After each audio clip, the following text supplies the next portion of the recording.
राधे राधे भगवान। आप सभी का श्रीमद् भगवत गीता जी का जो पाठ है उसका 13 संस्करण में स्वागत है। तो चलिए हर दिन की तरह जो हम गीता जी के लिए जो गीता जी का पठन और श्रवण के लिए जो हम अपने आप को भगवत कृपा के लिए जो प्रेरित करते हैं उसके बारे में थोड़ी सी चर्चा अवश्य करेंगे।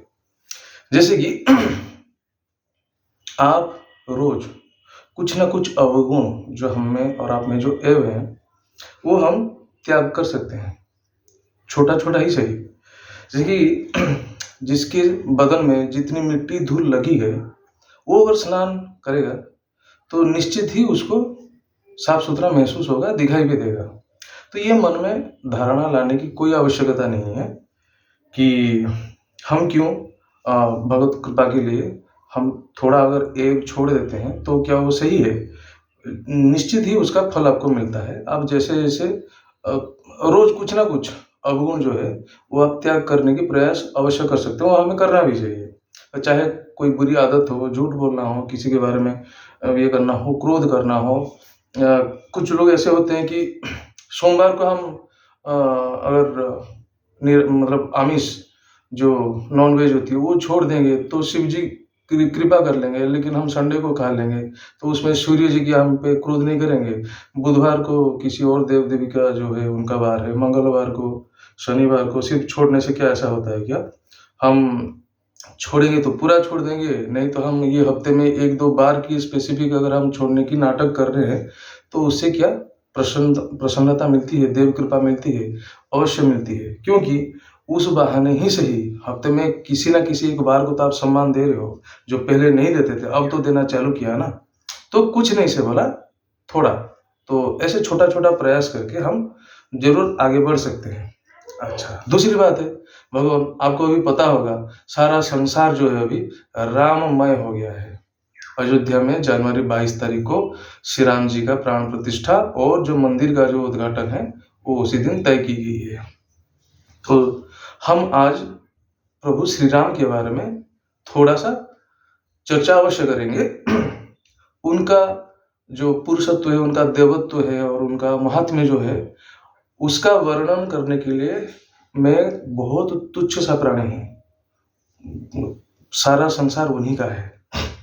अभी फिर भी थोड़ा चर्चा उनके बारे में करके आप और हम जो है प्रसन्नता अवश्य लाभ कर सकते हैं, संतोषता हमें जरूर मिलेगी। जैसे कि बड़ी दुख के साथ, पीड़ा के साथ ये बोलना पड़ता है कि आप में से भी कोई होंगे और मैं तो काफी अपने जो परिजन है, अपने मित्र गण है, उनमें से कईयों को देखा हूँ श्री राम जी को एक साधारण देवता के रूप में लोगों के मन में अवधारणा है। वो तो श्रेष्ठ मानव थे, पुरुषोत्तम थे, मर्यादा पुरुषोत्तम थे, बाकी भगवान की तरह इतने शक्तिशाली, मतलब उनके ऊपर शंका लोग करते हैं। ऐसे लोग आपको मिलेंगे, ऐसा नहीं कि सिर्फ मैं बोल रहा हूँ, ऐसा लोग हैं हमारे और आपके बीच में जो उनकी प्रतिष्ठा, उनकी पराकाष्ठा और इसमें थोड़ा सा संदेह अवश्य प्रकाश करते हैं। तो भगवान, मैं उन लोगों के लिए बोलना चाहूँगा और आप और हमारे लिए जो हम प्रभु को प्रभु मानते ही हैं, तो अवश्य वो अवतारी थे। 10 अवतार में से श्री राम जी एक अवतार अवश्य थे, लेकिन वो इतने महान थे, उस अवतार का जो है इतना महानता थी कि भक्तों के रूप में सेवा करने के लिए स्वयं महादेव को हनुमान बन के पैदा होना पड़ा। ठीक, उनकी भाई के हिसाब से कि 14 वर्ष जो ये वनवास था, प्रभु श्री राम का जो लीला थी, वो वनवास में वो शांति से विश्राम ले, निद्रा ले, तो प्रहरी बन के उनकी सेवा करने का मौका मिले, इसलिए शेषनाग को भ्राता लक्ष्मण जी का रूप लेके पैदा होना पड़ा। और हम क्या ही बयान करेंगे उनके बारे में। तो आइए आप और हम श्री राम जी का ये जो अभी हमारा उद्घाटनी दिवस है, क्योंकि उस दिन आप लोग भी पूरा राममय हो गए होंगे, पूरा जगत, पूरा संसार राममय हो गया होगा।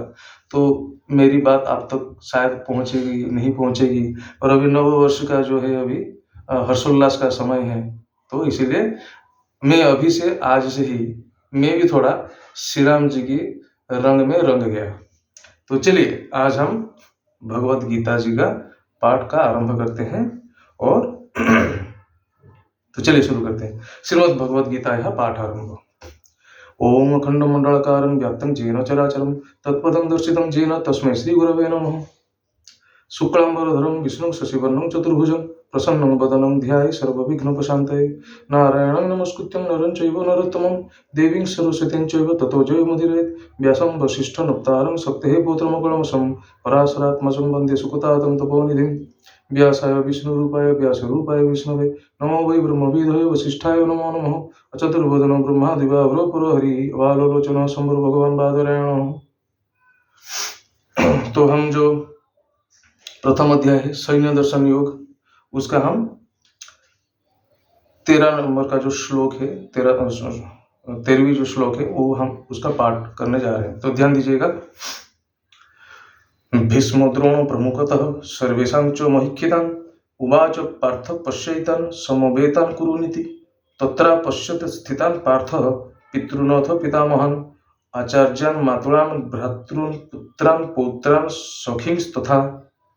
यानी जो पिछले श्लोक में हमने पाठ किया था कि जो अर्जुन है वो भगवान श्री कृष्ण को बोलते हैं कि मेरा जो रथ है वो आप कौरव की सेना और पांडव की सेना के बीचों बीच रखिए ताकि मैं ये देख सकूं कि मेरे साथ युद्ध करने के लिए कौन इच्छुक है और कौन से वैसे वीर हैं जो यहाँ पे रण की इच्छा लेकर के प्रतीत हुए हैं। तो आज की श्लोक में उसी संदर्भ में उसी बिंदु में बोल रहे हैं कि श्री कृष्ण जो है वो भीष्म पितामह भीष्म जो गुरु हैं द्रोणाचार्य कर्ण इन लोगों को और जो उनके साथ जो राजा थे कौरव सेना में इन सब को दिखाते हुए श्री कृष्ण बोलते हैं कि हे अर्जुन ये सारे कौरव वीरों को देखो।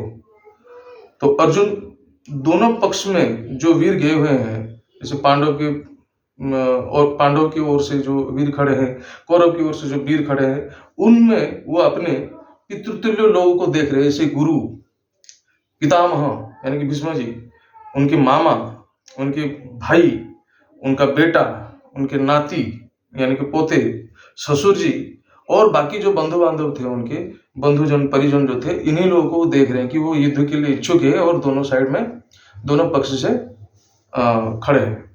तो बेसिकली ये हमारा जो प्रथम अध्याय है ये सैन्य दर्शन योग है। तो सैन्य दर्शन योग में इन सब जो सैन्य विवरणी युद्ध क्षेत्र कैसा दिखता था ये सब चीज के बारे में वर्णन होगा। जैसे जैसे हम आगे बढ़ते जाएंगे काफी रोचक चीजें और काफी गहन चीजें हमको पढ़ने को और सुनने को मिलेगा। मैं पूरी कोशिश करूंगा कि जितनी सही तरीके से आप तक ये बात पहुंचाई जाए और कैसे आप समझ पाएंगे तो मैं उसका पूरा ध्यान रखूंगा भगवान की कृपा से। तो चलिए आज हमारा जो प्रथम अध्याय का 13वां जो श्लोक है उसका यहीं पे समाप्त करता हूँ। राधे राधे।